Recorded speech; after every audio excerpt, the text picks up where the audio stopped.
हृदय वस्त्र पवित्र रखे, शरीर को पवित्र रखे। ये पशुओं जैसा आचरण करने वाले भजन नहीं कर सकते। ये जो कहते हैं ना भजन में मन नहीं लगता, पवित्रता चाहिए।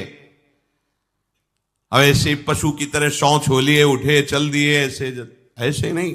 पवित्रता, शौचाचार का निर्वाह कीजिए। लघु शंका भी जाइए तो जल लेकर जाइए। इंद्री का प्रक्षालन, फिर हाथ का प्रक्षालन, फिर 3 बार आचमन, राधा वल्लभ श्री हरिवंश, राधा वल्लभ श्री हरिवंश। जैसे शास्त्रीय विधान में केशवाय नमः, नारायणाय नमः, माधवाय। पवित्र रहिए। देखो भजन कैसे नहीं होता। मिट्टी जल आदि से बाह्य शरीर की पवित्रता और छल कपट के त्याग से भीतर की पवित्रता बढ़ती है। गुरु से कपट, यह सर्वनाश का लक्षण है। अगर तुम में कोई दोष है, गुरुदेव पूछ रहे हैं, तुमने ऐसा अक्षरशः जैसा हृदय में वैसा बोल दे जी, अब चाहे दंड दो चाहे क्षमा करो, ये आपका विषय। पर सत्य बात यह कि मेरे हृदय में ऐसी पाप वृत्ति थी, मैंने ऐसा किया या ऐसा करने का हमारे संकल्प बन रहा है। गुरु से कपट नहीं। अंदर कपट रखोगे, मन मलिन हो जाएगा, भाग जाओगे, माया घसीट ले जाएगी। जो गुरुदेव ने उपासना दी है उसी का केवल अनुष्ठान। समय कहां आपके पास और के लिए? कहां समय है? प्रियाजू के सिवा हमारे पास समय कहां है? ऐसी दिनचर्या है, एक क्षण भी तो समय नहीं है, तो हम फिर और क्या अनुष्ठान करें? अपनी लाडली जू को हर समय देखते रहना है, दुलार करना है, नाम मंत्र वाणी जी का गायन, उन्हीं की सेवा में। गृहस्थी हैं तो जो व्यापार नौकरी उन्हीं के लिए समर्पित करें। इसके लिए बहुत सहन शक्ति चाहिए। ठंडी गर्मी, मान अपमान, निंदा स्तुति, परिवार वालों की अवहेलना, ये सब मिलेगा इनाम में। इसे सहो चुपचाप, इसके लिए रो मत। कैसे लोग हैं रो देते हैं, शरीर की प्रतिकूलता में रो देते हैं। अरे आंसू श्री जी के लिए, सिर्फ प्यार में रो श्री जी के, और सब दुख मुस्कुरा के सहना सीखो। मौनम, वाणी को बहुत संभालिए। नाम जप के लिए मौन बहुत आवश्यक है। अगर बार बार थोड़ी थोड़ी देर में बोलते रहेंगे तो एकाग्रता भंग होती रहेगी, नाम में मिठास नहीं अनुभव कर पाएंगे। कभी कभी ऐसा होता है ये जाम हो जाता है, बोलना भी चाहे तो नहीं बोल पाते, क्यों? क्रम टूट जाएगा। शाम के समय जैसे किसी से मिलना जुलना नहीं, तो तभी लोग पूछते मौन हो क्या? तो फिर नहीं, मौन नहीं, क्या बात, इशारे समझ लो जो काम, चलो। क्योंकि अगर निरंतर मंत्राकार वृत्ति तो बोलने की भी हिम्मत नहीं रह जाती। पर वहां तक पहुंचने के लिए वाणी का मौन आवश्यक है। मौन का मतलब ऊ करना नहीं है, आवश्यक हो तो शब्द बोल दो, नहीं अधिकतर मौन रहने की चेष्टा करो। जो आपको मार्ग मिला है, कई बार वर्णन किया है कि सत्संग में जो शब्द आपको लगते हैं तो डायरी में लिखना चाहिए, या याद कर लो, बाद में लिख लेना जाके। और अपने लिखे हुए सत्संग के वचनों को रोज स्वाध्याय करना चाहिए। अमुक तारीख के सत्संग में ये पॉइंट, और उनको बार बार, ऐसा नहीं कि आपको ही कह रहे हैं, जहां जहां संत मिले जो जो बोले उनके सामने तो लिखा पड़ी नहीं, पीछे हट के लिखना। 2 डायरी हैं, एक सन्यास की है, एक वैष्णव मार्ग। दोनों को, गुरुजनों की, महापुरुषों की वाणी को एकदम एकाग्रता से सुनाओ। जब अलग हटे तो सबसे पहला काम, इस तारीख को इस महापुरुष ने ये शब्द बोला, और उन्हीं का बार बार स्वाध्याय करना। क्योंकि सब शास्त्रों में कहां हम दौड़े घूमेंगे, महापुरुष जन सब शास्त्रों का सार बोलते, उसे लिख लिया। सरलता, आपका जीवन सरल होना चाहिए। छल कपट द्वंद्व, मुख में कुछ और, हृदय में कुछ और, आचरण में कुछ और, यह दुष्ट पुरुष का लक्षण है। उपासक का, शिष्य का लक्षण नहीं है। दुष्टता का त्याग करो। हृदय में कुछ और चल रहा है, वाणी से कुछ और बोल रहे हो, आचरण में कुछ और है, यह दुष्ट पुरुष का लक्षण है। साधु पुरुष का जो वाणी में वही, हृदय में वही, आचरण में है, तीनों की मिलान है, वही साधु है, वही उपासक है, वही भक्त है, जिसकी तीनों एक हो। वाणी से जो बोला वही हृदय में है, जो हृदय में वही आचरण में है। यहां वाणी से कुछ बोल रहे, हृदय में कुछ चल रहा है, आचरण कुछ और बता रहे, ये ठीक नहीं। सरलता का तात्पर्य है मन, वचन और कर्म, ये तीनों एक होने चाहिए। अहिंसा, वाणी से शरीर से किसी को भी कष्ट ना पहुंचे, ऐसी अंदर धारणा रखो। वो अपने संकल्प विकल्प करके कष्ट भोगे, उसकी बात, हमारे द्वारा किसी को कष्ट ना पहुंचे, ये हमारी धारणा हो।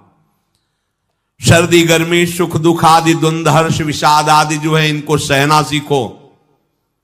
भगवान भी आदेश करते हैं, मात्रा स्पर्शास्तु कौन्ते शीतोष्ण सुख दुखदा आगमापायनो अनित्यास्तास्तितिक्षस्व भारत। जो इनको सह जाता है वही परम पदवी को प्राप्त होता है। थोड़ी सी गर्मी आहा, थोड़ी सी सर्दी आहा, पूरे जीवन गर्मी। पैर की त्वचा ऐसी हो गई थी कि बंबूल का कांटा टूट जाता था, घुसता नहीं था। जीवन में कभी पादुका ही नहीं, तो चमड़ी इतनी मोटी हो गई थी पैरों की। सर्दी गर्मी जैसा आप इसको, आप देखो यहां आप कौन सा स्वेटर पहनते हैं, जीवन में कभी नहीं। सर्दी में क्या होता है, यहां ये त्वचा नहीं क्या, हमें तो लगता है काफी सुकोमल अन्य अंगों से यहां की त्वचा है, कपोल नासिका नेत्र आदि।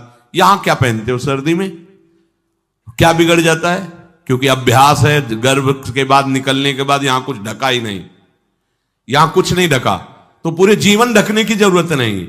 और अगर पूरे अंगों में न ढका होता तो पूरे जीवन ढकने की जरूरत नहीं। जो जंगल में दिगंबर महापुरुष रहते थे गंगा के किनारे, कितने, तो उनको क्योंकि अभ्यास, और हमने अभ्यास किया कपड़े लत्ते का, तो अभ्यास, हमने अभ्यास किया एसी रूम का, अभ्यास किया गीजर से नहाने का, वो अभ्यास किया तीनों काल गंगा स्नान, वो अभ्यास, कुछ फर्क नहीं पड़ा इस जड़ शरीर में।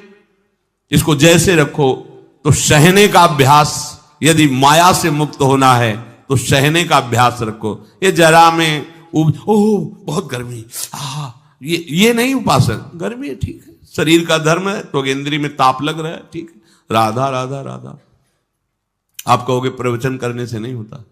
कभी बिजली नहीं रखी ईद दाम में, कटवा के रखे थे, बिल्कुल नहीं। जितनी देर होश रहा आंख का हाथ से पंखा कर लिया, नहीं तो बस राधा राधा राधा, जो मिला मांग के खाया, कुछ आसन पे लेट। प्रवचन ही केवल नहीं रहे, अब तो जैसे जोई जोई प्यारो करे सोई मुई भावे। नहीं, जानबूझ करके अपने शरीर को अधीन नहीं करना चाहिए। सुविधाओं की अधीनता, तुम भोगता नहीं, सुविधाएं तुम्हें भोग रही हैं। जितना तुम सुविधा भोगी बन जाओगे उतना तुम कमजोर हो जाओगे। सीधे प्रकृति का वार सहो, तुम महात्मा सुदृढ़ बलवान हो जाओगे। तुम्हारे आगे समर्थ शब्द लग जाएगा। जो प्रकृति के और विकारों के वेगों को सीधे सहता है उसे महात्मा कहते हैं। समहात्मा सुदुर्लभा यम ही न व्यथयन्ते पुरुषम पुरुषर्षभ सुख दुख समा। जिसका सुख दुख समान भाव, किसी भी वेग की व्यथा से हृदय व्याकुल नहीं होता, वो भगवान को प्राप्त करने का अधिकार प्राप्त कर लेता है। इसलिए सहनशीलता। सर्वत्रात्मनेश्वरान वीक्षाम कैवल्य मनिकेतताम विवक्त चीर वसनम संतोषम एन केनचित। ये ध्यान रखो कि तुम कभी प्रभु से अलग नहीं हो। सर्वत्र भगवान है तो यहां भी है, सब समय में है तो इस समय में भी है, सब में है तो हम में भी है, सबके हैं तो हमारे भी हैं।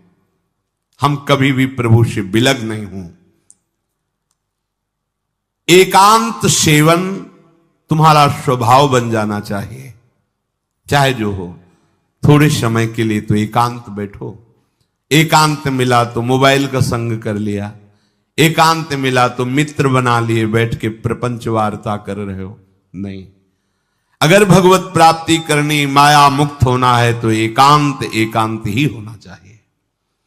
भले 100 लोग हैं, हमारा किसी से कोई संबंध नहीं, और हम बैठे हैं अपने आराध्य देव के चिंतन में, हम एकांत हैं। और गुफा में बैठे हैं, शरीर एकांत है, मन से चिंतन संसार का हो रहा है, प्रपंच में है, एकांत में नहीं है। एकांत शब्द का अर्थ समझना चाहिए। हम एकांत को सीधे गुफा या कहीं एकांत, ऐसे एकांत का अर्थ है एक के सिवा दूसरा कोई नहीं, अर्थात एकमात्र भगवत चिंतन में डूबा हुआ उपासक।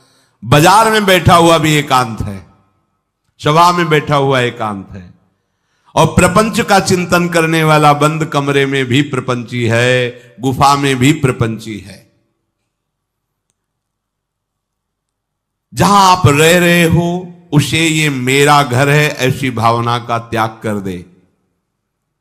अनिकेत ये भगवान का दिया हुआ वास स्थान है। कुछ समय के लिए इसमें शरीर निर्वाह कर रहे हैं, ये भी छूटेगा और ये भी छूटेगा।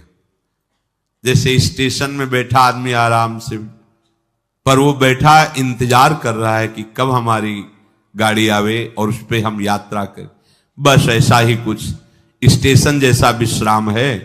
कब मृत्यु आवे, शरीर छूटे, हम प्रिया प्रीतम को प्राप्त हो। ये न मेरा था, न मेरा है, न मेरा रहेगा। ये न मेरा था, न मेरा है, न मेरा रहेगा। गृहस्थ हो तो पवित्र वस्त्र पहने, और त्यागी हो तो जैसे मिल जाए भगवत कृपा से वैसे वस्त्र पहने। प्रारब्ध के अनुसार तुम्हें जैसी व्यवस्था मिली उसमें संतोष करना सीखो, मांग मत रखो।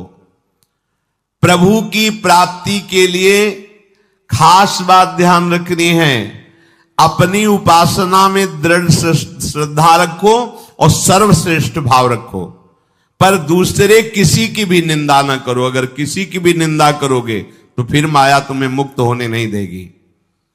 मन को, वाणी को, शरीर को संयम में रखो, अर्थात भगवत भजन, भगवत वार्ता और मौन। मन का संकल्प विकल्प रहित होना, विषयों का चिंतन न करना, प्रभु के रूप का, नाम का, धाम का, लीलाओं का चिंतन करना। शरीर का शास्त्र संयम से वर्ताव करना। अब माया मुक्त होते चले जाओगे। इनमें किसी में भी त्रुटि ना हो, सावधानी रखो। अपनी इंद्रियों को सावधान रखो, किसी के दोष न देखने पावे। कोई गलत चेष्टा देखेंगे तो ये भी गलत करने के लिए तैयार हो जाएंगी। हे राजन, श्रवणम कीर्तनम ध्यानम हरेरद्भुत कर्मणः जन्म कर्म गुणानां च तदर्थे अखिल चेष्टिता।